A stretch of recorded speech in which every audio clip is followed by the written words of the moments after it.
अस्सलाम वालेकुम बच्चों। तो यहाँ पर हम ईवीएस का पार्ट 1 सबक नंबर 17 लिबास हमारी जरूरत।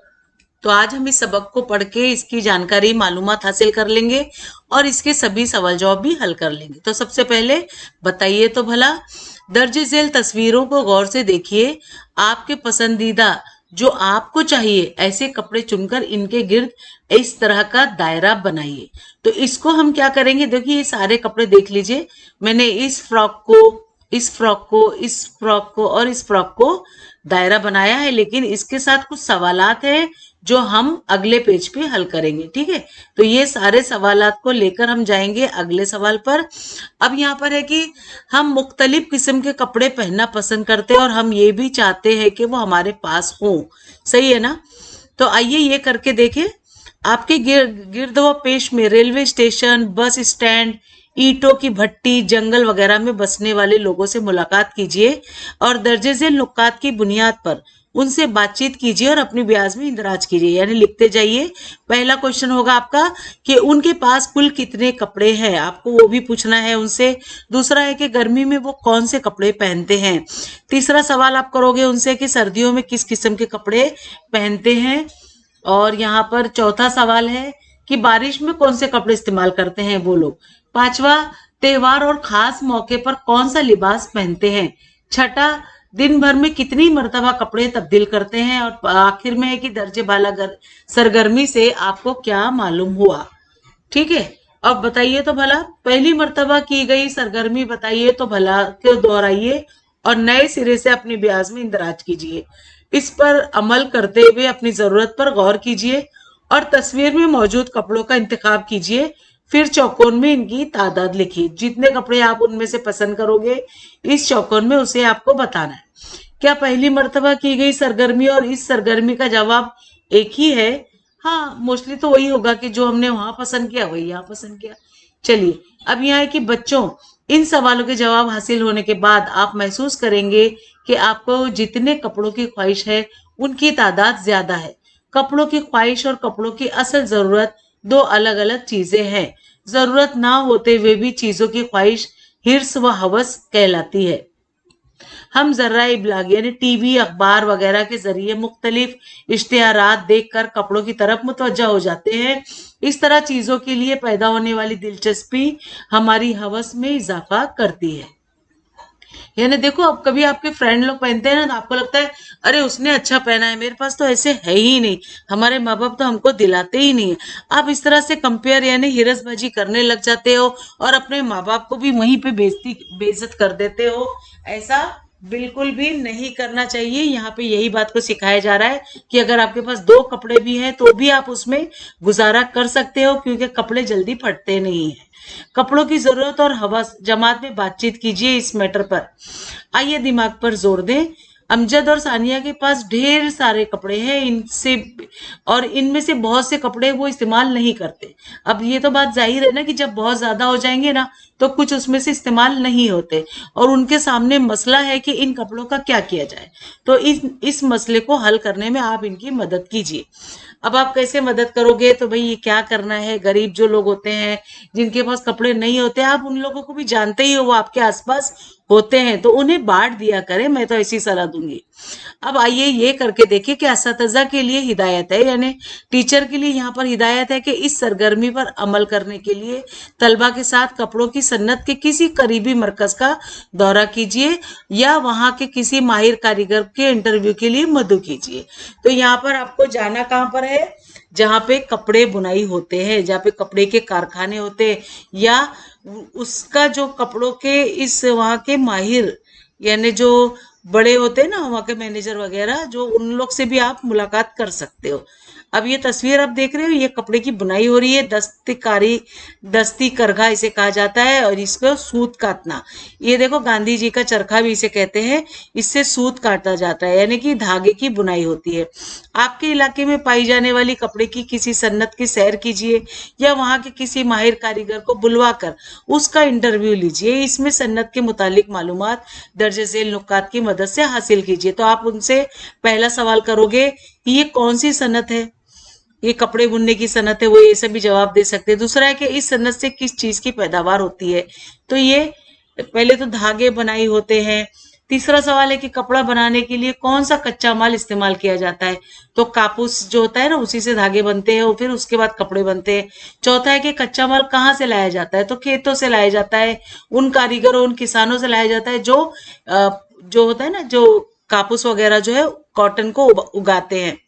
पांचवा है कि कच्चा माल किस शक्ल में होता है, तो वो कच्चा माल जो है वो कापूस या कॉटन के शक्ल में होता है। छठा है कि तैयार होने वाली चीजें फरोख्त के लिए कहाँ भेजी जाती हैं, फरोख्त क्या है, बड़ी बड़ी कंपनियां जहाँ कपड़े बुनाई होते हैं वहां पे ये फरोख्त होते हैं, बेचे जाते हैं। सातवां ये है कि कपड़ों को किस मौसम में इस्तेमाल किए जाते हैं, तो कौन सा कपड़ा अलग अलग होगा ना, अलग अलग मौसम में पहनने वाला। आठवां है कि इस सन्नत के लिए किस किस्म के कारीगरों यानी मजदूरों की जरूरत पेश आती है, ये सारे सवाल आपको उनसे करना है। नवा है कि कारीगर यानी मजदूर कहाँ से दस्तयाब होते हैं। 10वां है कि कपड़े की सन्नत में से पहले के मुकाबले में अब कौन सी तब्दीली आई है।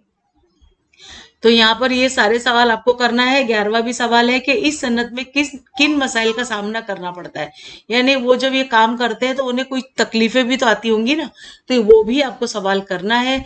अब दर्जे बाला नुकात के जरिए हम कपड़े की सन्नत के बारे में मालूमात हासिल कर चुके हैं। अब रियासत महाराष्ट्र में मौजूद कपड़े की मखसूस सन्नतों की मिसालें देखेंगे। पैठन की पैठनी, एवाला की साड़ी, औरंगाबाद की हमरू शॉले, सोलापुर की चादरें, इच्छल करंजी की दस्ती और मशीनी करघों पर तैयार होने वाले कपड़े वगैरह। अगले सफ़े पर दिए हुए नक्शे से ये बात समझ में आ जाएगी। ऐसी सन्नतों को नक्शे के इशारिये में लिखिए जिन्हें आप जानते हैं लेकिन नक्शे में दर्जे नहीं है। नक्शे में इन मकामात की निशानदेही कीजिए। कौन कौन सी सन्नत कहाँ का है, ये आप इन पे निशाना देखिए। औरंगाबाद में क्या है, यहाँ पे नासिक में क्या है। अब यहाँ पे देखिए अचल करंजी का कपड़ा, देखिए उसका निशान ये है। अब अचल करंजी का जो ये निशान दिया गया है वो यहाँ पर है, यानी ये कोल्हापुर में होता है। अब सोलापुर की चादर का निशान ये है और सोलापुर यहाँ है। यहाँ पे इस तरह से ये चादरें बुनाई जाती हैं, इस शक्ल से आप पहचानेंगे, इस तरह से निशान दिया गया। अब हुमरू शॉल जो है ये कलर दिया है, ये औरंगाबाद में बनती है। अब एवाला की साड़ी जो है वो इस तरह की शेप में दिया है जो नासिक में बनती है। अब पैठन की पैठनी साड़ी जो है वो यहाँ पर, वो भी औरंगाबाद में बनती है। ये सब यहाँ पे दिया गया है, इसे अच्छे से समझिए। अब यहाँ पे क्या आप ये जानते हैं, ये सब देखिए साड़ियां हैं, शॉल है, यहाँ पर अलग अलग तरह की, इन्हें अच्छे से गौर से देखिए। और इस बिना पर यहाँ पर लिखा है कि लखनवी चिकन का काम जो होता है वो लखनऊ में बहुत बेहतरीन उसकी कढ़ाई होती है, उसे चिकन कहते हैं। अब कश्मीरी सिल्क यानी रेशम से बना हुआ होता है कश्मीरी सिल्क, बनारसी सिल्क, कुड़ेल, पीताम्बरी और पोचम्प पिल्ली, नारायण पीठ, कांजीवरम, पटोला, मैसूर सिल्क साड़ियों की कई किस्में हैं। मुल्क के मुख्तलिफ इलाकों की इन साड़ियों से तन्नु का इजहार होता है। कितने अलग अलग वेराइटीज है ये हमें पता चलता है। आइए ये करके देखिए कि कपड़ों के तन्नु को जानने के लिए अपने सरपरस्तों के साथ कपड़ा बाजार जाइए, मंदरजा झेल नुकात की बुनियाद पर वहां लोगों से बातचीत कीजिए और अपनी ब्याज में इंदराज कीजिए। और एक सवाल पहला है कि कपड़ों की मुख्तलिफ किस्में देखकर उनके नामों की फहरिस्त बनाइए। कपड़ों की जो बनावट होती है ना, मटेरियल, वो अलग अलग होते हैं, तो जैसे जैसे आप कपड़े अलग अलग टाइप के देखेंगे कौन सा ये नाम है वो पूछ पूछ के लिखते जाइए। अब हमारा मुल्क भारत है, यहाँ पर ये नक्शा आप देख लीजिए, ये दादरा नगर हवेली है, यहाँ पे शुमाल, जुनूब, मशरिक, मगरिब का निशान दिया हुआ है। यानी इस तरह से भारत के नक्शे को देखकर हम समझ सकते हैं। और यहाँ पे कहा जा रहा है कि बैनुल अक़वामी सरहद, यहाँ पे रियासती सरहद, मुल्क की राजधानी वगैरह को यहाँ पे समझिए। अब यहाँ पे क्या चीज खास है, वो यहाँ पर हम सवालों में देखेंगे। दूसरा है कि इस फहरिस्त को बच्चे, जवान और बूढ़े इस तरह उम्र के मुताबिक तकसीम कीजिए। तीसरा है कि लिबास में साड़ियों की मुख्तलिफ किस्में मालूम कीजिए। चौथा है कि साड़ियां तैयार करने वाले अहम मराकज के नाम लिखिए। पांचवा है दर्जे किए गए हुए साड़ियों के नामों को ध्यान में रखकर नक्शे में इन मुकामात और रियासतों के नाम निशानदही कीजिए। अब इलाकों के एतबार से पहले हम यहाँ पर देखेंगे, इलाकों के एतबार से साड़ियों के कई मुतबादल मौजूद हैं। इससे ये पता चलता है कि फिलहाल हमारे यहाँ कपड़ों की कई किस्में दस्तयाब हैं। आबो हवा के तनों और सवारियों की सहूलतों के सबब भी कपड़ों के कई इकसाम दस्तयाब हैं। कपड़ों में पाया जाने वाला तनु हमारे मुल्क के तनु का एक हिस्सा है। अब यहाँ पे आइए ये करके देखें। आपके घर में आस-पास मौजूद उम्र रसीदा लोगों से मिलकर दर्जे झेल मालूमात हासिल करती है। यानी अपने यहाँ पे जो आसपास बुजुर्ग होंगे ना, उनसे मिलिए और उनसे ये सारे सवाल करिए। पहला, वो अपने बचपन में कौन से कपड़े इस्तेमाल करते थे। दूसरा, उनके जरिए बताए हुए कपड़ों की फहरिस्त तैयार कीजिए, लिखते रहना है आपको। तीसरा है, वो फहरिस्त लेकर कपड़ों की दुकान पर जाइए और मालूम कीजिए इनमें से कौन से कपड़े दस्तयाब है, अभी भी कौन से मिलते हैं। और चौथा है यहाँ पर कि ये मालूम कीजिए कि आप कौन से कपड़े इस्तेमाल नहीं किए जाते। पांचवा है, इसी तरह ये भी मालूम कीजिए कि ये कपड़े किन मुकामात से आते थे और इन कपड़ों का इस्तेमाल क्यों बंद हो गया। अब मालूम कीजिए कि बदलती रिवायतों और वक्त के साथ साथ क्या कपड़ों में तब्दीलियां आई। क्या आप ये जानते हैं, इंसानी इर्तिका के दरमियान इंसान में तब्दीलियां रोनुमा होती रहती हैं। इनमें से एक, इंसान के जिस्म पर बालों का कम होना भी एक बालों में कमी वाक़ई होती है। इंसान को मौसम की तब्दीलियों से हिफाजत की जरूरत महसूस हुई और कपड़ों की जरूरत पेश आई। यहाँ पे आप तस्वीर देखोगे तो पता चलेगा कि पहले जो है वो इंसान के बदन में बहुत बाल हुआ करते थे, वो एक बंदर के तरह जैसे दिखाई दे रहा है, तो उसको कपड़ों की जरूरत उस वक्त नहीं होती थी। लेकिन धीरे धीरे बाल कम हो गए तो उसने क्या किया, घास फूस लपेट के रहने लगा। फिर उसको क्या हुआ, कपड़ा बुनाई तो आ गया लेकिन सिलाई नहीं आती थी ना, तो वो कपड़े को ही यूं लपेटने लगा। बाद में उसको सिलाई करने आ गई तो उसने सादे सादे हल्के फुल्के ढीले ढाले कपड़े इस तरह से बनाए। लेकिन अब वो पैटर्न यानी एकदम हीरो जैसे एकदम स्टाइलिश कपड़े भी अब हमारे यहाँ सिलाई के फैशन आ चुके हैं। तो नए नए यहाँ पे तरीकों से भी कपड़े हम सिल के अब पहन लेते हैं ना। तो आगे है कि मुख्तलिफ जमानों में इंसान ने जो कपड़े इस्तेमाल किए उनमें रंगारंगी दिखाई देती है। इब्तिदाई दौर में इंसान कपड़े इस्तेमाल नहीं करता था, उसके बाद दरख्तों की छाल और पत्ते इस्तेमाल करने लगा। उसके बाद जानवरों का शिकार करके उसकी खाल वगैरह को इस्तेमाल में लेने लगा। कपास से सूत तैयार करने का हुनर सीखने के बाद इंसान सूती कपड़े पहनने लगा, यानी कॉटन के कपड़े पहनने लगा। दर्ज झेल तस्वीर से इन मराइल का अंदाजा लगाया जा सकता है। जो तस्वीर मैंने अभी आपको बताई, इनसे आप ये अंदाजा लगा सकते हो। इसे हमेशा जहन में रखें, कुदरत ने हमें इस कदर चीजें अता कर रखी हैं कि हमारी जरूरियात अच्छी तरह पूरी हो सकें। अलबत्ता कुदरत हमारी हवस पूरी करने के हक में नहीं है। इंसान को चाहिए कि वो सिर्फ अपनी जरूरियात पूरी करे, तभी ये कुदरती दौलत हमारे लिए काफी होगी। क्या आप ये जानते हैं, मुंबई कपड़ों की सन्नत के लिए दुनिया भर में मशहूर मुकाम था। इस जजीरे के मरतूब हवा में लंबे धागों से कपड़ा बनाना आसान होता है, इसीलिए यह कपड़े की सन्नत का एक बड़ा मरकज बन सका। कपड़े की सन्नती तरक्की के सबब मुल्क के मुख्तलिफ हिस्सों से लोग रोजगार की तलाश में यहाँ आए और यहीं बस गए। तभी से मुंबई भारत की मुआशी सरगर्मियों का एक अहम मरकज बन गया। तस्वीरें तो आपने देख ही ली, हमने इस पे बातचीत भी कर ली। चलिए आगे चलते हैं। आइए दिमाग पर जोर दें। आबो हवा की तब्दीली के मुताबिक मुख्तलिफ इलाकों में इस्तेमाल किए जाने वाले लिबास में तब्दीलियां वाकई हुआ करती हैं। जम्मू और कश्मीर, राजस्थान, महाराष्ट्र और केरला, इन रियासतों में इस्तेमाल किए जाने वाले लिबास की तस्वीर हासिल कीजिए और इनके सहारे आबो हवा के बारे में क्लास में बातचीत कीजिए। आप अपने दोस्तों के साथ डिस्कशन करिए। हमने क्या सीखा, तो देखिए आपने क्या क्या सीखा, चलिए यहाँ पर ये भी हम जानेंगे। तो पहला है कि चीजों की जरूरत ना होने के बावजूद उन्हें हासिल करने की ख्वाहिश हवस कहलाती है। यानी जब आपके पास सब कुछ है तो बार बार खरीदारी ना करें, ये कहा जा रहा है। दूसरा है कि जरूरत के मुताबिक चीजों का इस्तेमाल करना चाहिए, ये अक्लमंदी भी है बच्चों। तीसरा है कि हमारे मुल्क के मुख्तलिफ इलाकों में मखसूस कपड़े तैयार करने की रिवायत है, हाँ, अलग अलग टाइप के। और चौथा है कि नक्शे की मदद से हमने अपने मुल्क के कपड़ों में पाया जाने वाला तनु समझा। ठीक है ना, आप नक्शों से समझ सकते हो। तो बच्चों यहाँ पर मश्क दिया हुआ है, यानी सवाल जवाब मुकम्मल करना है। तो चलिए अब सवाल जवाब के लिए मैं दूसरे पेज पे जाऊंगी जहाँ पे हमने सवाल जवाब बना रखे हैं। तो हम इनको क्या करेंगे, पहले पेन ले लेंगे ताकि हम इसे आपको निशानदेही करके अच्छे से समझा सके। Welcome in Warsia Urdu medium class बच्चों। तो यहाँ पर ये ईवीएस का पार्ट 1 है, सबक नंबर 17, लिबास हमारी जरूरत। तो आज हम सभी सवाल जवाब तो हम मतलब सबक तो पढ़ चुके हैं, अब चलिए सवाल जवाब भी हल करेंगे। इससे पहले मेरे कई वीडियोस अपलोड है जिसमें 10वीं 9वीं 8वीं 7वीं 6ठी और ये 5वीं जमात का भी अब मैं ईवीएस डालने लगी हूँ। इससे पहले मेरे कई मजामीन है जिसमें इंग्लिश, उर्दू, तारीख, जोग्राफिया, सियासियात के सभी सवाल जवाब अपलोड है, आप इससे जरूर इस्तेफादा करें। अगला चैनल 11 स्टैंडर्ड के बच्चों के लिए मैंने नीट सोल्यूशन डालना शुरू किया है। क्लास का नाम है एक्सीलेंट क्लासेस, एक्सीलेंट क्लासेस पढ़ाई करो यार के नाम से। अगर आपके बड़े भाई बहन है जो 11th में है, तो अगर वो डॉक्टर बनना चाहते हैं तो नीट सोल्यूशन के लिए हमारे चैनल को जरूर आप इस्तेफादा करें। तो चलिए यहाँ पर हम इसके सवालात देखते हैं, तो बताइए तो भला। तो यहाँ पर हमने जब हम सबक पढ़ रहे थे तो ये पेज आया हुआ था ना, तो यहाँ पर सवाल था कि दर्जे झेल तस्वीरों को गौर से देखिए, आपके पसंदीदा जो आपको चाहिए ऐसे कपड़े चुनकर इनके गिर्द दायरा बनाइए। तो मैंने देखिए एक दायरा ये बना दिया, एक ये बना दिया, एक ये बना दिया और एक ये बनाया। तो 4 इससे मैंने 4 कपड़े पसंद किए।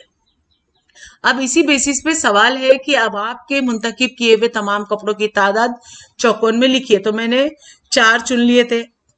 अब ये देखिए कि क्या आपके और आपके दोस्त के मुंतखब किए हुए कपड़ों की तादाद मिलती जुलती है, तो नहीं, यहां पर हम लिख देंगे नहीं।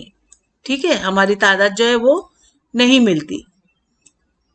अब यहाँ पे पहला सवाल है कि मुंतखब किए हुए कपड़े आप किस किस दिन पहनेंगे, तो हम रोज पहनेंगे, ये जवाब है हमारा। दूसरा है आप दिन में कितनी मर्तबा कपड़े तब्दील करेंगे, 1 मर्तबा। ठीक है, आप अपना जवाब यहाँ पे लिखिएगा, मैं अपना सवाल के जवाब लिख रही हूँ, आप अपने हिसाब से दीजिएगा आप दिन में कैसे कैसे कपड़े बदलते हो। और तीसरा है यहाँ पे सवाल के मुंतखब किए हुए कपड़ों के अलावा भी क्या आप मजीद कपड़ों की जरूरत महसूस करते हैं, अगर हाँ तो इनकी तादाद चौकोन में लिखिए। तो हाँ, मुझे 2 और चाहिए था तो मैंने निशान लगा दिए। चौथा सवाल है कि कपड़ों के अलावा आप और कौन सी चीजें जेवरात पहनना पसंद करेंगे, तो मैं कान में बाली पहनना पसंद करूंगी। पांचवा है क्या आप अपने कपड़े अपने दोस्तों को पहनने देंगे, हाँ हाँ बिल्कुल, तो मैंने यहाँ पे लिख दिया है क्योंकि मैं अपने दोस्तों को कपड़ा अपना देती हूँ। छठा है इश्तेहारात में से कौन से कपड़े आपको पहनना पसंद करेंगे, तो नए नए कपड़े जो जो होंगे वो मुझे पहनना पसंद होता है। इस तरह से मैंने अपने जवाबात बनाए हैं, इन सवालों के जवाब में आपको अपनी तरह से जवाब देना है। अब यहाँ पर देखिए जो कपड़े दिए हुए हैं ना, मैं लड़की हूं तो मैंने लड़कियों के कपड़े चुने हैं, अगर आप लड़के हैं तो लड़के वाले कपड़े चुनिए, लेकिन कितने चुनेंगे वो इन तादाद में लिखिएगा। ठीक है, चलिए आगे। दरसी किताब का अलीफ का सवाल है कि दर्जे झेल चीजों में से जो चीजें आप हासिल करना चाहते हैं उनके नाम अपनी ब्याज में लिखिए। तो यहाँ पर क्या क्या दिया है, पानी की बोतल, गेंद, गोलियां यानी कंचे, लैपटॉप, गुलदान, mobile, cycle, scooter, photo frame और टिफिन। तो देखिए मैंने इनमें से क्या क्या चुना है, मैंने चुना पानी की बोतल, गेंद, लैपटॉप, गुलदान, मोबाइल, साइकिल और टिफिन। बे का सवाल है कि रिवायती लिबास के मुकाबले की तकरीब के लिए आपको किन कपड़ों का इंतखाब करेंगे, ब्याज में लिखिए। तो जवाब है बेका के रिवायती लिबास के मुकाबले की तकरीब के लिए मैं इन कपड़ों का इंतखाब करूंगी या करूंगा। पहला है धोती, दूसरा कुर्ता, तीसरा साफा, चौथा टोपी। अब यहाँ पे है जीम का सवाल, दर्जे झेल खाके में चंद रियासतों के नाम दिए हुए हैं, वहां के मशहूर लिबासों के नाम लिखिए। यहाँ रियासत दिए हुए हैं जैसे कि महाराष्ट्र, उड़ीसा, मगरिबी बंगाल, कर्नाटक, गुजरात और पंजाब। और यहाँ उनके लिबास बताने हैं बच्चों। तो देखिए मैंने क्या लिबास दिए है। महाराष्ट्र के लिए मैंने लिखा है नौवारी साड़ी, धोती, पगड़ी, सदरी और वगैरह। उड़ीसा में देखिए कुर्ता, गमछा, संभलपुरी साड़ी, कटकी साड़ी, बुकाई साड़ी वगैरह। मगरिबी बंगाल में धोती और ढाका सिल्क, कांथा साड़ी वगैरह। कर्नाटक में chiffon sari, Kota silk sari, Mysore silk sari, kurta, lungi, dhoti वगैरह। गुजरात में घाघरा, चोली, ओढ़नी, बांधनी साड़ी, कफनी वगैरह। पंजाब में कुर्ता पजामा, शलवार कमीज, पगड़ी, पटियाला सिल्क साड़ी वगैरह। तो इस तरह से लिबास और रियासतों को हमने इस तरह से लिखा है, आप भी इसे नोट कर लें। अब सरगर्मी है बच्चों आपके लिए। तो पहला है कि अपने गर्दोपेश में लगी कपड़ों की किसी नुमाइश की सैर कीजिए और वहां रखे कपड़ों की अफादियत के बारे में मजीद मालूमात हासिल कीजिए। दूसरा सवाल है कि आपके इलाके में मौजूद खादी ग्राम उद्योग मरकजी की सैर कीजिए और कपड़ों की किस्में और उन्हें तैयार करने वाले मुकामात के मुतालिक मालूमात हासिल कीजिए। तो बच्चों ये आपको अपने ओन से करना है। तो यहाँ पर हमारे सभी सवाल जवाब भी मुकम्मल हुए और सबक भी पढ़ के हमने समझा। मैं उम्मीद करती हूँ आपको सब समझ में आया होगा और अच्छा लगा होगा। अच्छा लगा तो प्लीज सब्सक्राइब करें मेरे चैनल को और लाइक दीजिए और अपने बहुत सारे उर्दू मीडियम के दोस्तों में जरूर शेयर करो बच्चों, ताकि उन्हें भी कोई डाइजेस्ट ना खरीदना पड़े और ऑनलाइन काम में घर बैठे वो आसानी से मेरे बताए हुए सवाल जवाब से वो अच्छे से कामयाबी हासिल कर सकते हैं। इस सबक के मुतालिक अगर कोई भी आपके जहन में डाउट आता है तो प्लीज मेरे चैनल पे कमेंट करके पूछिए। अच्छा लगता है तो मिस के लिए तारीफ कीजिए, तो मुझे खुशी होगी। मुझे अच्छा लगता है कि मैं पढ़ाती हूँ तो बच्चे खुशी खुशी ले रहे हैं, बच्चे पढ़ते हैं, मुझे सब्सक्राइब करते हैं, लाइक देते हैं, तो बहुत बहुत शुक्रिया। मैं उसका रिप्लाई भी जरूर दूंगी। तो चलिए बच्चों मिलते हैं अगली वीडियो में नए लेसन के साथ। तब तक के लिए बाय बाय, अल्लाह हाफिज।